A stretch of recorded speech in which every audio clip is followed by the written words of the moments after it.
Students, हम chapter 6 उत्पादन फलन का रिवीजन कर रहे हैं। रिवीजन के 2 पार्ट्स हमारे कंप्लीट हो चुके हैं। आज हम थर्ड पार्ट स्टार्ट कर रहे हैं।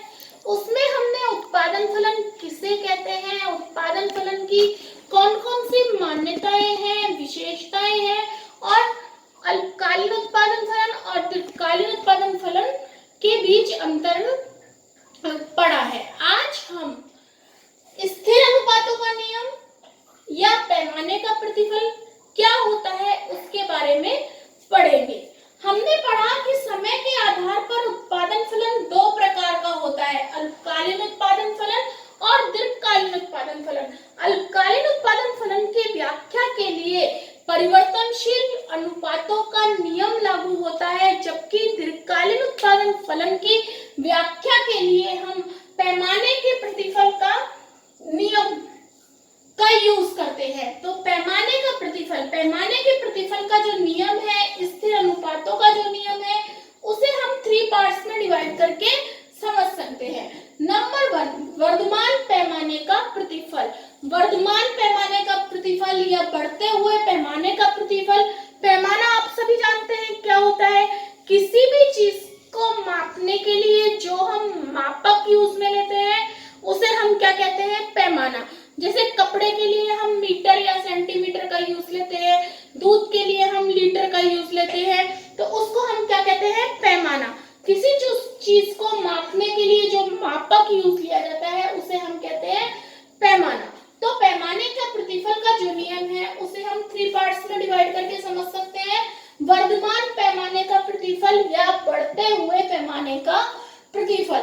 बढ़ते हुए पैमाने के प्रतिफल में क्या होता है कि उत्पादन के साधनों में तुलनात्मक रूप से कम वृद्धि होती है, जबकि उत्पादन में अधिक वृद्धि होती है। जब भी हमारे उत्पादन के साधनों में तो तुलनात्मक रूप से कम वृद्धि होती है, लेकिन उसके कंपैरेटिवली उत्पादन में अधिक मात्रा में वृद्धि हो जाती है, तो इसे हम बढ़ते प्रतिफल का नियम या वर्धमान प्रतिफल का नियम कहते हैं। एग्जाम्पल रूप से, जैसे उत्पादन के साधनों में तो 2% वृद्धि हुई है, लेकिन इसी 2% वृद्धि से जो हमारा उत्पादन है वो क्या होता है, 6% बढ़ जाता है। तो ये क्या हो गया, कम लागत पर अधिक उत्पादन।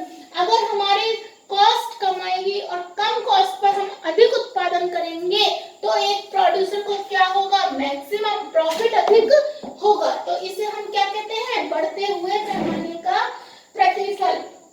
लागत कम, उत्पादन ज्यादा, तो क्या होगा, हमारी कॉस्ट कम आएगी तो उससे क्या होगा, एक जो उत्पादक है वो अधिक प्रॉफिट गेन करेगा। नेक्स्ट आता है हमारा स्थिर मान प्रतिफल का नियम। नाम से ही स्पष्ट हो रहा है, स्थिर मान प्रतिफल का नियम क्या कहता है कि उत्पादन के साधनों में जिस अनुपात में वृद्धि होती है उसी अनुपात में हमारे उत्पादन में भी वृद्धि होती है। जिस अनुपात में हमारे उत्पादन के साधनों में वृद्धि होती है, यदि उसी अनुपात में हमारे उत्पादन में भी वृद्धि हो तो इसे हम समता प्रतिफल का नियम या स्थिर मान प्रतिफल का नियम भी कहते हैं। इस नियम का दूसरा नाम क्या है, समता मान प्रतिफल का नियम। ज्यादातर क्वेश्चन पेपर में यही आएगा, समता मान प्रतिफल का नियम क्या होता है। तो जब हमारे उत्पादन के साधनों में जिस अनुपात में वृद्धि होती है उसी अनुपात में हमारे उत्पादन में भी वृद्धि होती है, तो उसे हम क्या कहते हैं, समता मान प्रतिफल का नियम। जैसे उत्पादन के साधनों में 4% वृद्धि हुई है, तो उससे हमारे उस 4% वृद्धि से हमारा जो उत्पादन है उसमें भी 4% की ही वृद्धि हो, तो उसे हम क्या कहते हैं, समतामान प्रतिफल का नियम।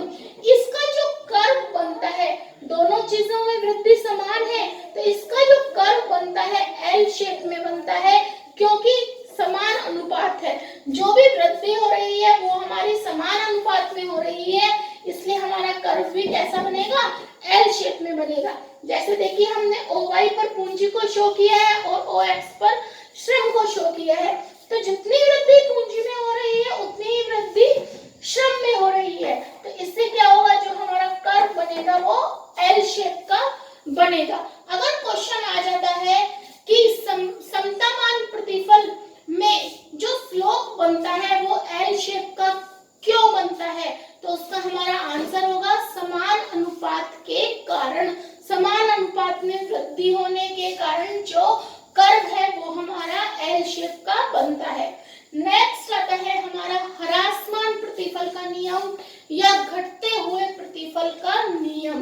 तो घटते हुए प्रतिफल का नियम क्या कहलाता है कि जिस अनुपात में उत्पादन के साधनों में वृद्धि होती है उसके तुलनात्मक रूप से जो हमारा उत्पादन है उसमें कम वृद्धि होती है। नंबर 1 बढ़ते हुए प्रतिफल के नियम में क्या हुआ था कि साधनों में वृद्धि कम होती है, उत्पादन में वृद्धि ज्यादा होती है। और यहाँ पर ह्रासमान में क्या होगा, जस्ट इसका रिवर्स है कि उत्पादन के साधनों में तो तुलनात्मक रूप से अधिक वृद्धि होती है लेकिन उत्पादन में उसके कंपैरेटिवली कम वृद्धि होती है। जब हम उत्पादन के साधन तो अधिक मात्रा में यूज ले रहे हैं लेकिन उसका हमें प्रॉपर रिजल्ट नहीं मिल पा रहा है, हमारा उत्पादन कम हो रहा है, तो जिस भी वस्तु का हम निर्माण कर रहे हैं, जो भी प्रोडक्ट हम बना रहे हैं उसकी लागत कैसी होगी, उसकी लागत ज्यादा होगी, जो हमारी कॉस्ट आएगी वो कॉस्ट ज्यादा आ जाएगी। तो जब लागतें अधिक होती हैं तो प्रॉफिट का रेशियो हमारा कैसा हो जाता है, प्रॉफिट का रेशियो हमारा कम हो जाता है। जैसे उत्पादन के साधनों में हमने 4% वृद्धि की है लेकिन रिजल्ट के रूप में उत्पादन में हमारे 2% की ही वृद्धि हुई है, तो ये कौन सा नियम कहलाएगा, ह्रासमान प्रतिफल का नियम या घटते हुए प्रतिफल का नियम। तो इस तरह से दीर्घकालीन उत्पादन फलन को की व्याख्या करने के लिए हम कौन से नियम का यूज करते हैं, स्थिर अनुपातों का नियम या पैमाने के प्रतिफल का नियम। इसको समझने के लिए हम 3 पार्ट्स में डिवाइड करते हैं, वर्धमान पैमाने का प्रतिफल, समतामान प्रतिफल का नियम और ह्रासमान प्रतिफल का नियम। समतामान में दोनों में वृद्धि समान रूप से होती है, बढ़ते हुए पैमाने में उत्पादन में कम, उत्पादन के साधनों में कम और उत्पादन में अधिक होती है। इसके जस्ट रिवर्स हमारी घटते प्रतिफल के नियम में हो जाती है, साधनों में वृद्धि अधिक होती है और उत्पादन में वृद्धि कम होती है। क्लियर? आज के लिए इतना ही।